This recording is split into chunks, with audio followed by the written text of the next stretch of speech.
Salut, c'est Trado, content de vous retrouver pour la mise à jour de l'indice parisien. Alors, l'action du jour sera Adosia, qui est celle qui m'a été le plus demandée par email, et je la mettrai en ligne un petit peu plus tard.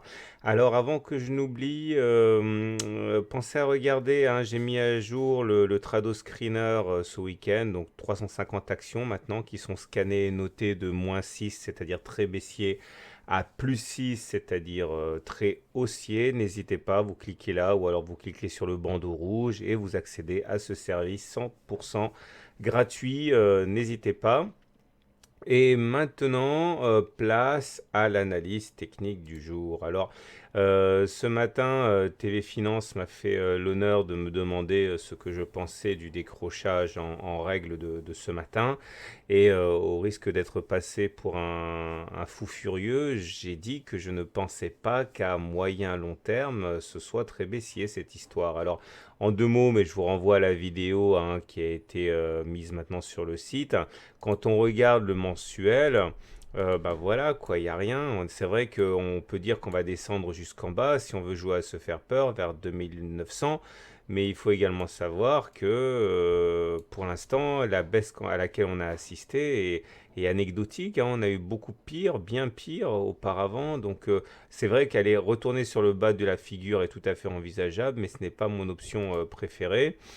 Et si on revient à l'hebdomadaire, même si on n'est que lundi, hein, regardez, hein, on est encore au-dessus des plus bas d'il y a 2 semaines, on est au-dessus du super trend, on est au-dessus de la Kijun, on est au-dessus du nuage. Bon, voilà quoi, hein, il n'y a pas non plus de quoi s'alarmer prématurément.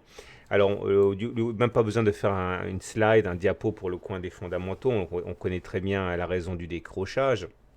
C'est le fait que M. Tsipras a dit qu'il allait demander de mettre en place un référendum au peuple grec pour que le peuple grec s'exprime directement. Il a annoncé que les banques allaient être fermées pour éviter la panique bancaire, pour éviter également les fuites de capitaux. Il a mis en place un contrôle des sorties de capitaux. Bon, ça évidemment, ça a fait paniquer complètement les intervenants, mais bon, on est toujours au-dessus de ce qu'il y avait il y a 2 semaines. Alors regardez un petit peu les acquis et ce qui a changé.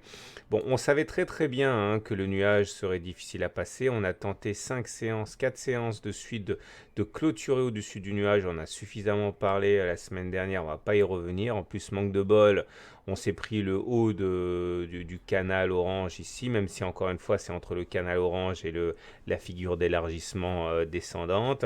Résultat est le même, on s'est pris un mur. Alors ça nous a permis de venir boucher le gap de continuation qu'il y avait là. Vous vous souvenez, un gap de continuation, enfin voilà, on faisait ça, on reportait au-dessus, ça vous donnait l'objectif qui a été rallié.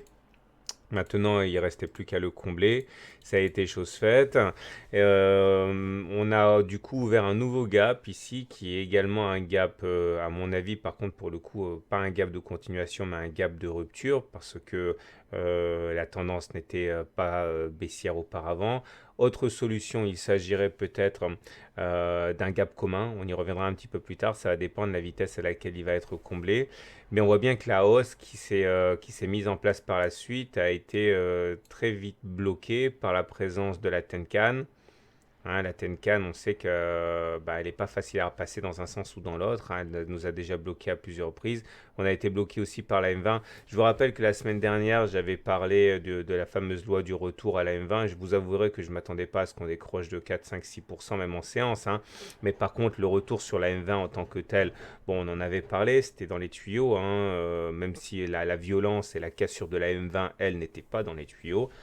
On voit également qu'on a été soutenu par la médiane ici de manière assez franche, qui nous laissait la voie, du moins des espoirs pour qu'on aille chercher le haut de la fourchette d'Andrews, mais on sait très bien que ça, ce n'est valable que tant que la médiane joue son rôle de support. Une fois qu'elle a eu été cassée là, eh bien, voilà, c'est une toute autre chanson et c'est plutôt vers le bas de la fourchette d'Andrews qu'il faut regarder. Mais voilà, aller en dessous de la fourchette d'Andrews, bah, c'est pas acquis, hein. On va être bloqué par le super trend, on va être bloqué par le bas de la fourchette d'Andrews. Si on trace nos petits fibos, voilà, vous prenez le plus bas, vous prenez le plus haut, vous tirez. Voilà, on a encore le support des 61,8, on a le support des 76%. Donc, inutile de se mettre aux abris tout de suite, hein. Évidemment, il faut faire attention, mais c'est pas la peine de paniquer tout de suite. On aura tout le temps, tout loisir de paniquer pour la suite. Alors, le tutoriel du jour qui est déjà en ligne concerne le momentum. Regardez le momentum qui a basculé négatif. La dernière fois qu'il a basculé négatif, tada, c'était ici. Il valait mieux pas trop se mettre en travers de sa route, hein. Quand le momentum bascule négatif, c'est clairement un signal qui doit être pris au sérieux et il faut hésiter avant d'acheter. On a un autre signal baissier, mais j'en parlerai sans doute demain, c'est le stochastique qui sort de sa zone de surachat. Il était à plus de 80, il a moins de 80 en croisant son signal à la baisse. Ça, c'est pas bon. Par contre, pour le reste, le MACD est toujours au-dessus de son signal. Bon, c'est pas un signal aussi, hein, c'est plutôt RAS que je voulais dire. Mais regardez la hausse des volumes, hein, on voit bien qu'effectivement, ça a sans doute intéressé les traders et on note quand même un regain d'activité. Il faut savoir également que lorsque une baisse ou une hausse, hein, d'ailleurs, se fait avec une augmentation des volumes, ça la crédibilise. Donc je ne suis pas en train de vous dire que la hausse d'aujourd'hui est anecdotique, hein. Quand on baisse de 3,8%, même 6% à un moment, ou 5%, je ne me rappelle plus, avec une hausse des volumes, on ne peut pas faire comme si ça n'existait pas. Mais voilà, simplement, il faut bien distinguer le court terme du moyen long terme. Voilà, donc je vous souhaite une bonne soirée, de bons trades. Si vous n'avez rien à faire, regardez le podcast, hein, de TV Finance de ce matin.